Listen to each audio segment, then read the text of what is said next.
Bart Simpson isn't a brat, he's a scapegoat, and his own sister is the proof. Today we're going through every time Bart got treated unfairly by his family, his school, his town, and a writer's room that needed someone to take the fall. And by the end of this video, I promise, you're going to feel really bad for this kid. Let's start with the one that hurts the most, because it's the one where Bart actually tried. Season 2, Episode 1. Bart gets an F. Bart fails test after test in Mrs. Crabapple's history class until she finally pulls him aside and gives him the ultimatum: pass the next exam or repeat the 4th grade. Now this is the point in any normal Simpsons episode where Bart would smirk and the plot would move on. That's not what happens here. Bart panics. He fakes being sick to skip school. He tries to cheat off Milhouse. The school counselor sits Homer and Marge down and tells them, basically, your son is a lost cause, and Bart is in the room hearing this. So he tries the one thing he's never tried before in his life. He goes to Martin Prince, the class nerd, the kid Bart has spent years bullying, and he asks for help. They make a deal. Martin tutors Bart in history, and Bart in exchange teaches Martin how to be cool. They actually shake on it. Bart, 10 years old, is now negotiating his own academic survival. It works for about a day. Martin gets popular. The second Martin starts feeling cool, he ditches Bart at the playground. Bart's tutor, his only lifeline, abandons him the moment things start working out, so Bart goes home and tries to study alone. He can't focus. He ends up watching movies with Homer instead, because of course he does. He's 10. The night before the test, Bart does something he has literally never done in the series up to this point. He gets on his knees and prays. Not a joke prayer, not snark, a real one. He tells God he's scared and just needs one more day. And the next morning, Springfield wakes up under a blizzard. School's canceled. Bart got his miracle. And here's the part everybody forgets. Bart stays inside. Every kid in Springfield is outside throwing snowballs, building snowmen, screaming with joy, and Bart is locked in his room slapping himself in the face to stay focused on his textbook. That's the image. A 10-year-old kid hitting himself, while everyone else gets to be a kid, trying to force his brain to do something nobody ever taught him to do. Test day. He gets a 59, one single point from passing. And Bart doesn't smirk. He doesn't joke. He collapses sobbing on Mrs. Crabapple's desk and tells her, I really tried this time. I really tried. And she just stands there because she has watched Bart fail 100 times. She has never once seen him care. He stammers out some comparison between his failure and George Washington's surrender at Fort Necessity, and Crabapple gives him 1 bonus point for applied knowledge. D-,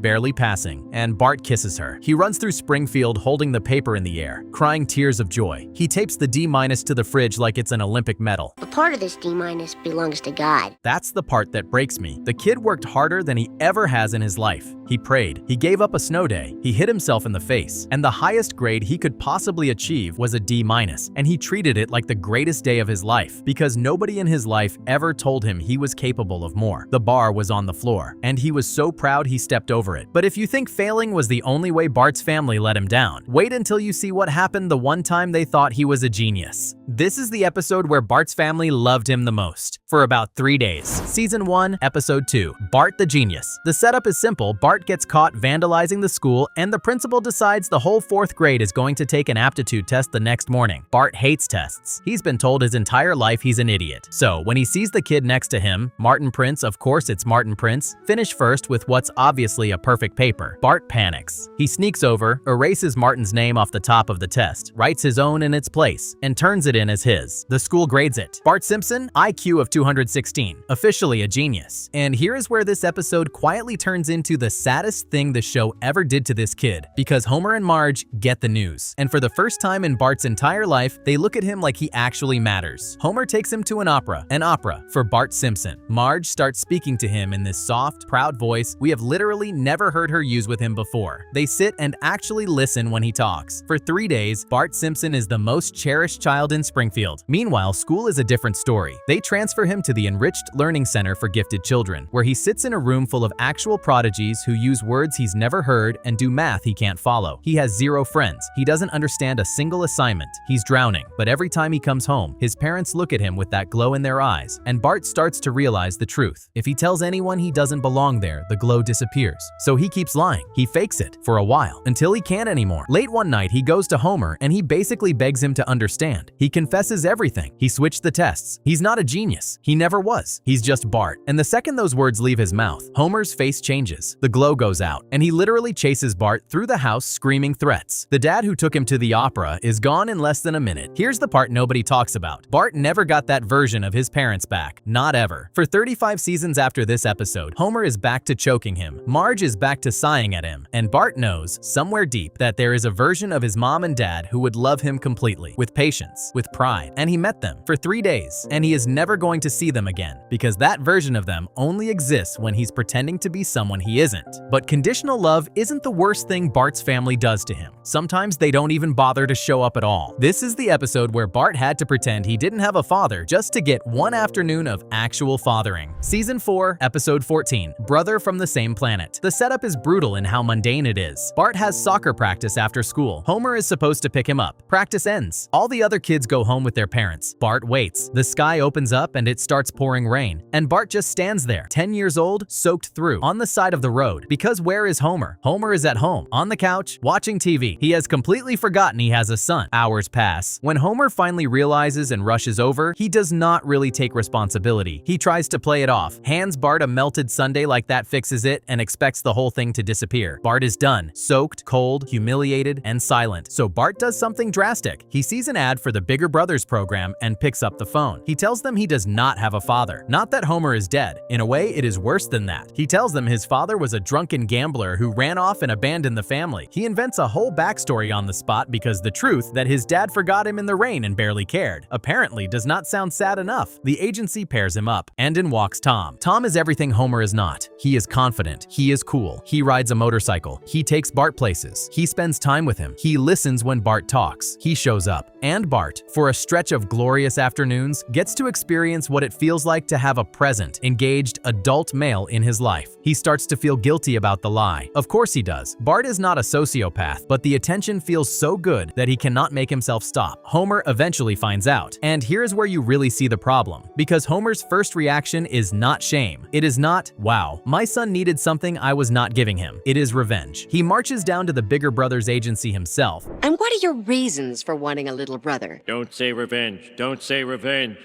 Revenge?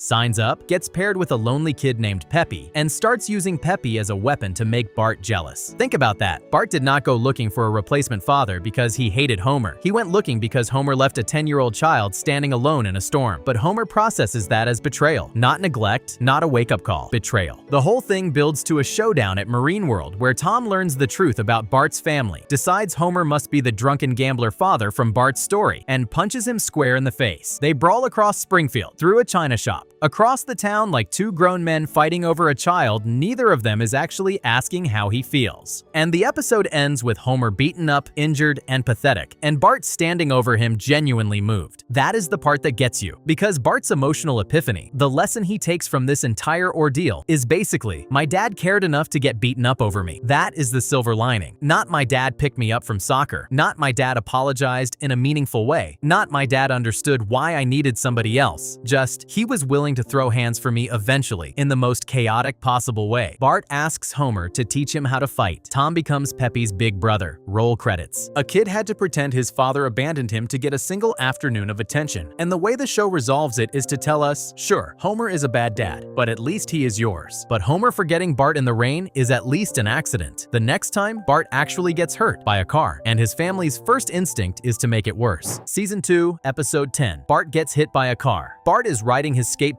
through Springfield when Mr. Burns' limo comes around a corner and slams right into him. Bart goes flying. He has a full out-of-body experience, floats up to heaven on an escalator, gets cocky, spits over the side, and gets sent down to hell. Even in his near-death sequence, the universe punishes him. He wakes up in a hospital bed, bumped, scraped, shaken, but essentially fine. He is going to walk it off. Before Bart has even finished waking up, Lionel Hutz is already circling the situation. Hutz starts whispering numbers. $1 million. $1 million from Mr. Burns, the richest man in town. All they have to do is play it up, make Bart's injuries look worse than they are. So Hutz sends them to Dr. Nick Riviera, a man whose entire medical practice exists in the space between incompetence and fraud. Dr. Nick turns a bruised kid into a courtroom prop, neck brace, fake medical drama, paperwork implying long-term damage to a child who was, again, basically fine. And here is the part that makes your stomach turn. Bart goes along with it because his dad wants him to, because his dad, for once, seems excited about something involving involving him. Homer is not asking, "Are you okay?" He is not asking, "Was that scary?" He is thinking about the money. He is letting lawyers and doctors coach his 10-year-old son into lying under oath. And Bart does it, happily, because this is one of the rare moments where Homer's attention is locked onto him. The car accident is genuinely one of the best things that ever happened to Homer Simpson financially, and Bart can tell. His pain has become useful. His body has become a lottery ticket. They go to trial. Mr. Burns eventually offers a huge settlement, $500,000, just to make the problem go away. Homer rejects it. He wants the full million. So Marge takes the stand. And Marge, the only honest adult in this entire courtroom, tells the truth. Bart is fine. The case is exaggerated. The whole thing collapses. The family loses everything. And what is Homer's reaction? It is rage. At Marge, the emotional center of the episode becomes Homer deciding whether he can forgive his wife for costing him the money. Bart, the kid who was actually hit by an actual car, becomes almost invisible in his own story. That is the real unfairness. The accident happened to Bart. The lawsuit used Bart. The lie depended on Bart. But by the end, the trauma everyone cares about is the money they did not get. Not the kid who got launched off his skateboard by the richest man in town. The marriage gets fixed. Homer and Marge reconcile at Moe's, because of course they do. And nobody ever really sits down with Bart and asks, "Hey, are you okay? Was that scary?" They just zip him up and move on. That is the pattern. Bart is the family's body when they need a body. Their lottery ticket when they need a lottery ticket. Their fall guy when they need a fall guy. He is structurally an asset, and once you see it, you cannot unsee it. But one of the clearest examples of the family's double standard comes in an episode where Bart's sister steps into his world, and suddenly everybody treats that world like it matters. Season 6, Episode 8, Lisa on Ice. The premise is simple. Lisa is failing gym class. Springfield Elementary tells her she has to join an after-school sport or she could fail. She tries different activities and she is a disaster. Then, almost by accident, she discovers she has incredible reflexes. Apu sees her blocking shots and realizes she is built to be a goalie. Calm under pressure, lightning fast. The kid is a natural. Now here is the important correction. Bart is not ignored in this episode because he plays hockey. Homer actually likes that Bart is good at sports. Bart gets attention for it. He gets praised for it. He gets treated like the athletic one. But that is exactly the problem. Bart is not being seen as a full kid. He is being seen as a scoreboard. When he wins, Homer likes him. When he performs, Homer is proud. Bart has one lane in the family where approval is available to him. Then Lisa enters that lane, and the entire family dynamic starts to malfunction. Lisa joins a hockey team and immediately becomes special. Not because she worked for years to become an athlete, not because this was her identity, but because Lisa doing something physical is surprising. Lisa being good at hockey becomes a story. Bart being good at hockey is just Bart doing what Bart is supposed to do. That is the double standard. And Bart feels that shift immediately. He has spent the whole series being compared to Lisa in school, in behavior, in morality, in maturity, in every category where Lisa dominates. Now for once, they are in his territory. And the second Lisa becomes good at it, the family does not protect him from that comparison. They lean into it. The schedule pits Lisa's team against Bart's team in the final game. And now Homer and Marge have a problem. They have to support both of their kids. That should be easy. But with this family, support always turns into pressure. Homer and Marge try to split their loyalty, but what they really do is make the rivalry bigger. Bart and Lisa are no longer just playing hockey. They are fighting for identity, for attention, for the right to be the impressive child. That is why the episode gets so ugly so fast. Bart and Lisa start taunting each other. The town divides around them. Their parents fail to calm it down. The final game stops being a game and becomes a public test of which Simpson child matters more. And that is deeply unfair to Bart, because he is the one whose role is being invaded. Lisa already has intelligence, music, moral authority, teachers who love her, adults who listen to her. Bart has very few places where he is allowed to feel competent. Hockey is one of them. And instead of protecting that little patch of ground, the family turns it into another arena where he has to compete with Lisa. Final seconds of the game, Bart has the puck. He skates toward Lisa in goal. He has the chance to win. They lock eyes. And suddenly both of them remember what the adults forgot. They are not enemies. They are siblings. They drop their gear and hug in the middle of the rink. The game ends in a tie. But here is what gets lost in that fuzzy ending. Bart gives up the winning shot. Lisa gives up the save. They both sacrifice the game, but Bart is the one holding the puck. Bart is the one with the chance to win in the one area where winning actually means something for him, and he chooses his sister instead. The episode frames that as beautiful, and it is beautiful, but it is also sad. But hockey is just a sport. The family can shake off a championship and move on. What they cannot shake off, what cuts deeper, is what happens when the punishment is not grounding, or yelling, or even Homer's usual rage. The punishment is that one of his parents emotionally disappears, and the show frames it as a heartwarming Christmas episode. Season 7, Episode 11, Marge Be Not Proud. The setup is famous. It is Christmas in Springfield, and the only thing Bart wants wants in the world is the new ultra-violent video game everybody is talking about, Bone Storm. Every kid seems to want it. Milhouse has access to it. The ads are everywhere. Bart goes to Marge and begs her to buy it. She shuts him down. It is too expensive, too violent, and it is going to rot his brain. Fair. That is a reasonable parenting call. But Bart is 10, and Bart wants what every kid around him seems to have. So he tries to get close to the game any way he can. He tries to play it. He tries to rent it. Nothing works. Eventually, he goes to the Try and Save store, and while he is there, Jimbo and Nelson show off the items they have shoplifted like trophies. Are you guys shoplifting? Four-finger discount, dude. That is the peer pressure. Bart, with no Bone Storm, no money, no power, panics. He stuffs the game under his jacket and walks toward the exit. He does not make it. Don Brodka, the store security guard, grabs him at the door. He drags Bart into the back room. He threatens him with juvenile hall. He tells him he is banned from the Try and Save, and he calls the Simpson house to inform his parents. Bart races home and switches out the answering machine tape so they never hear the message. It works for about a day, until the entire Simpson family, including Bart, goes to the Try and Save for their annual family Christmas photo. Bart is sweating. He is trying to hide. He is trying to disappear. The photographer counts down, and right as the picture is taken, Don Brodka yanks Bart out of frame by his collar in front of his parents. The whole family watches the security tape.